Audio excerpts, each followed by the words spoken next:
વાત કરી વરસાદની તો રાજકોટ શહેર અને ગ્રામ્ય વિસ્તારમાં વરસાદ ખાબક્યો છે। ગોંડલ પંથકમાં વરસ્યો કમોસમી વરસાદ। દાળિયા ગામે પણ કમોસમી વરસાદ આવ્યો છે। અડધો ઇંચ કરતાં કમોસમી વરસાદ વધુ વરસ્યો છે।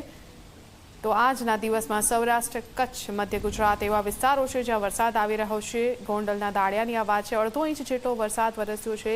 ભર ઉનાળે ચોમાસા જેવો માહોલ જોવા મળી રહ્યો છે। રસ્તાઓ ભીના થયા છે।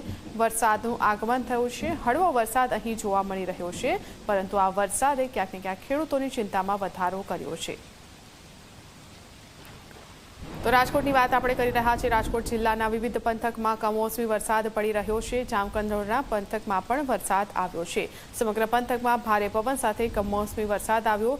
જેતપુર પંથકમાં પણ વરસાદી માહોલ આજે જોવા મળ્યો। હળવો વરસાદ આવ્યો। મેવાસા અને આસપાસના વિસ્તારોમાં પણ કમોસમી વરસાદ પડ્યો છે। વધુ વિગતો લઈશું। સંવાદદાતા ગૌરવ દવે ફોન લાઈનથી જોડાઈ ગયા છે। ગૌરવ, રાજકોટ પંથકમાં હાલ કેવો માહોલ?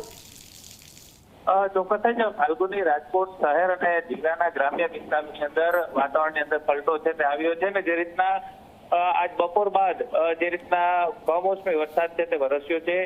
ગોંડલના દાળિયા ગામ ખાતે અડધો ઇંચ જેટલો વરસાદ વરસ્યો, જ્યારે જામકંડોરણા તાલુકાની અંદર પણ વરસાદ છે તે વરસ્યો છે ને વરસાદ વરસતા વાતાવરણની અંદર ઠંડક છે તે પ્રસરી છે। ચોક્કસથી આ જે કમોસમી વરસાદ છે તેનાથી ઉનાળુ પાક છે તેને નુકસાન થતું હોય છે, પરંતુ ભર ઉનાળે જે રીતના વરસાદ વરસ્યો છે ને તેને કારણે ક્યાંક લોકોને ગરમીમાંથી રાહત છે તે મળી છે। જી ગૌરવ, આભાર આપના માહિતી આપવા બદલ। તો રાજકોટ પંથક નામે આપણે દ્રશ્યો બતાવી રહ્યા છે। અડધો ઇંચ જેટલો વરસાદ કેટલાક વિસ્તારમાં પડી ચૂક્યો છે।